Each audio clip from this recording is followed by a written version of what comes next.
Coucou tous, c'est Béna. Nous arrivons gentiment à la fin du confinement, donc il nous reste encore quelques temps de tranquillité pour faire des expériences un petit peu hors du commun. Alors je ne sais pas si vous vous êtes lancé par exemple dans la cure de sébum ou Dieu sait quoi, mais moi ce que j'ai envie de tenter aujourd'hui, c'est un jeûne de longue durée. Alors pourquoi un jeûne? Eh bien parce que ça fait des années que je pratique ça, c'est-à-dire ça fait à peu près 8 ans que chaque année je place une semaine de jeûne, parce que j'ai pu constater que ça me faisait le plus grand bien. Alors il y aurait tellement de choses à en dire que je ne vais pas développer dans la vidéo d'aujourd'hui. La vidéo d'aujourd'hui elle a pour but de vous introduire à ce que je vais faire dans les jours suivants. Je ne sais pas encore si je vais faire une vidéo par jour, mais je vais essayer de m'en tenir à au moins une vidéo tous les 2 jours pour que vous puissiez me suivre dans ce parcours de jeûne. Donc voilà. Alors aujourd'hui, ce n'est pas le premier jour de mon jeûne, c'est le dernier jour de ce qu'on appelle ma descente alimentaire. Alors la descente alimentaire, qu'est-ce que c'est? Eh bien, c'est la période pendant laquelle on cesse de consommer des aliments qui sont mauvais pour notre santé, on épure un petit peu sa diète afin de ne pas se retrouver en jeûne avec des éléments peu sains qui séjourneraient à l'intérieur de son intestin. Si vous vous lancez dans un jeûne après avoir mangé une fondue ou un gigot d'agneau bien arrosé, ça risque d'être difficile le jeûne, parce que vous n'allez pas aller à sel tout de suite, le système digestif se ralentit, vous avez une stagnation du tractus intestinal. Donc j'ai pas envie de me retrouver avec une vieille fondue qui traînasse au fond de mes intestins. Donc je fais une descente alimentaire. Je ne la fais pas de façon super orthodoxe, parce que moi les dogmes, ça me saoule, disons-le. Mais je le fais quand même avec suffisamment de rigueur pour que les derniers jours avant de commencer à ne plus m'alimenter du tout, eh bien je n'ai plus pris que des éléments qui sont les plus sains possibles, c'est-à-dire essentiellement des fruits et légumes de plus en plus crus.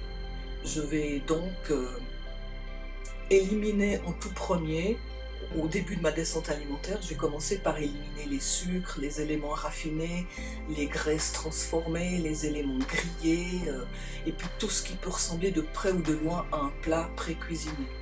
Et puis ensuite, de fil en aiguille, je vais abandonner les viandes, abandonner les produits laitiers, abandonner le gluten, et puis le dernier jour, comme aujourd'hui, qui est mon dernier jour de descente alimentaire, j'ai mangé une banane ce matin, et je vais encore manger une pomme ce soir. Et puis voilà, demain sera mon premier jour de jeûne, et je pourrai vous en dire plus à ce moment-là. Alors, pourquoi Béna, elle jeûne? Eh bien, parce que Béna, elle a constaté que ça lui faisait le plus grand bien. Et elle a pu commencer à constater ça dès son premier jeûne. C'est une découverte que j'ai faite en 2012, quand j'arrivais au sortir d'une période de ma vie qui a été un enchaînement de burn-out à tous les niveaux. Burn-out professionnel, burn-out conjugal, burn-out, ce qu'on appelle le gros pétage de plomb. J'avais accumulé une telle fatigue, un tel épuisement, que ça avait impacté mais absolument tout dans mon fonctionnement physiologique. J'en étais arrivée à avoir mes hormones dans tous les sens, je ne dormais plus, j'avais mal partout, je faisais des migraines, le matin j'avais des expectorations comme si j'étais une fumeuse au long cours alors que je ne fume pas, et je ne savais pas comment m'en sortir. C'en était arrivé à un point où j'avais même des problèmes cognitifs, des pertes d'équilibre, des sensations bizarres de fourmillement, et je commençais totalement à psychoter parce que je ne voyais pas la raison de tous ces maux. Et quand j'allais chez le médecin faire un contrôle, on me disait toujours « Oui, vous êtes un peu fatigué, peut-être qu'il vous manque un chouïa de magnésium, un petit peu de fer, mais vous n'avez rien, vous n'avez pas d'infection, vous n'avez pas de ceci, vous n'avez pas de cela. » Alors j'avais quoi? Je dois aller me faire psychanalyser?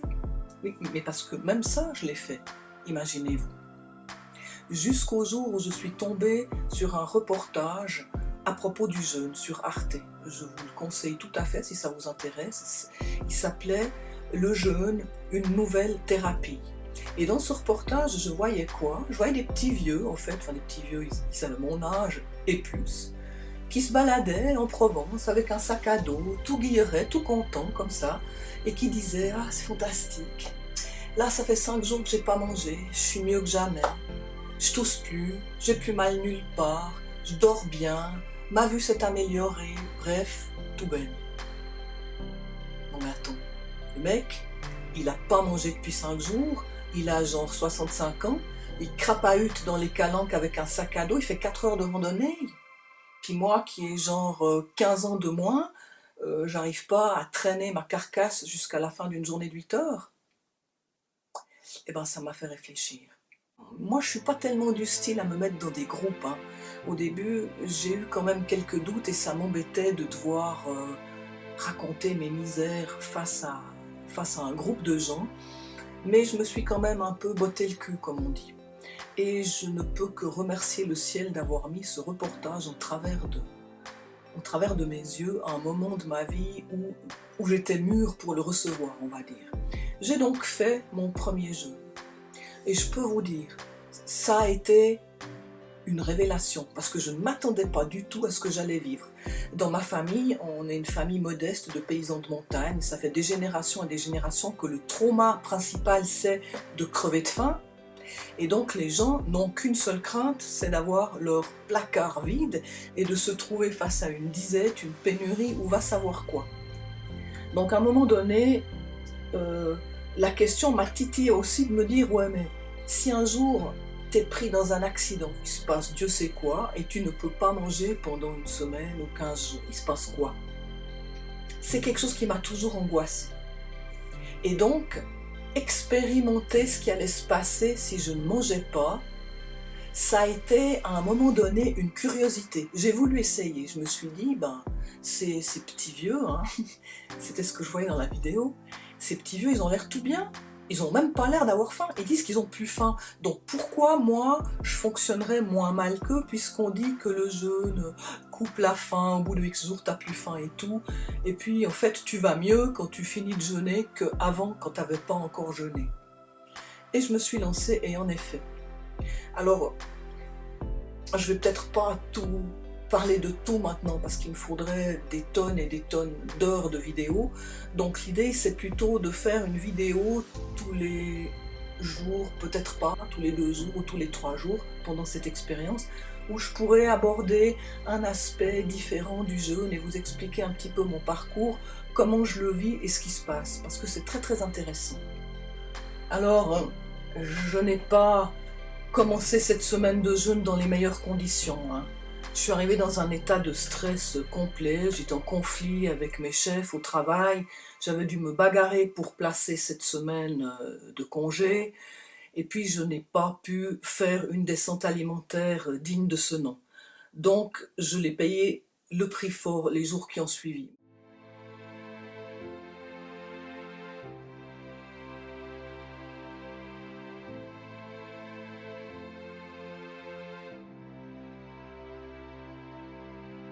Ce que j'ai découvert, la magie du jeûne, je me la suis prise en pleine figure, genre le 3e jour au matin. Alors que je me disais que j'allais vivre un enfer, vu que les 2 premiers jours, ça a été la migraine décuplée, les douleurs articulaires puissance 10, je n'ai pas dormi, j'avais des étourdissements, des nausées, enfin bref. Ce qu'on n'a absolument pas envie de vivre, et ce pourquoi j'étais venue jeûner en fait, pour me sortir de tout ça, pas pour le vivre à la puissance 10, hein. Et le 3e jour, je me suis réveillée, je sais pas comment vous dire, toute légère. Je me suis dressée dans mon lit, je me suis dit mais j'ai pas la tête qui tourne, j'ai pas mal aux épaules, ah mais comment c'est possible? Je me sens dynamique. Je suis allée à la fenêtre, j'ai ouvert la fenêtre, j'ai regardé dehors et je me disais mais je vois les feuilles des arbres à des centaines de mètres. Qu'est-ce qui se passe? Il a dû pleuvoir pendant la nuit pour que l'atmosphère soit si pure que je pouvais compter les épines des rosiers à 300 mètres. En 2 jours, les gens, vous me croirez ou pas, en 2 jours, enfin là c'était le 3e jour, mes yeux, ma vue s'était éclaircie. J'avais plus d'allergie de rien du tout. je toussais pas, on était dans la nature, des fleurs partout, pas de problème. J'avais plus d'expectoration, je pouvais respirer, je pouvais marcher. Ça a été une résurrection, une résurrection. Je pouvais même pas y croire. Et à la fin du jeûne, ce bienfait, ce mieux-être, quand j'ai fait ma remontée alimentaire, il a duré plusieurs mois après la reprise alimentaire. C'est-à-dire que le bénéfice de cette épuration, il est durable. On va dire, enfin c'est ce que disait le gars à l'époque où j'ai fait ce jeûne-là, il nous disait il faut compter un bénéfice d'environ 1 mois de mieux-être par jour de jeûne complet. Et c'est ce que j'ai expérimenté. Et quand j'ai recommencé à m'encrasser, parce que inexorablement, si on ne change pas de vie, si on ne remet pas en question toutes ces façons de faire, de s'alimenter, de vivre, quand on jeûne, on est tellement coupé du reste du monde que c'est un moment privilégié aussi pour l'introspection. Donc on se pose beaucoup de questions. Et puis on a, d'une façon inexplicable, les idées claires, beaucoup plus claires. Il y a des évidences qui vous pètent à la gueule. Ouais, des évidences qui vous pètent à la gueule, je peux vous dire. Des 8 jeûnes que j'ai faits, j'ai vu des gens qui avaient remis complètement leur vie en question. Ils sont rentrés de jeûne, ils ont quitté leur patron, ils ont divorcé, ils ont déménagé, ils ont commencé à vivre leur vie, à faire ce qu'ils avaient envie de faire depuis longtemps et qu'ils n'avaient jamais osé tenter. Alors, je ne vais pas vous dire jeûnez et puis quittez votre mari ou votre patron. C'est pas du tout ce que je veux dire. Ce que je veux dire, c'est que pendant le jeûne, des fois, on en arrive au point où, enfin, on prend la décision de prendre sa vie en main et de cesser de vivre des circonstances qui sont devenues complètement toxiques pour notre bien-être, autant physique que psychique, que moral, que tout. Alors oui, on est sur une chaîne de cheveux, et ce que vous avez envie de voir, vous, c'est du cheveu, et ce que vous avez envie d'entendre, c'est aussi des histoires de cheveux.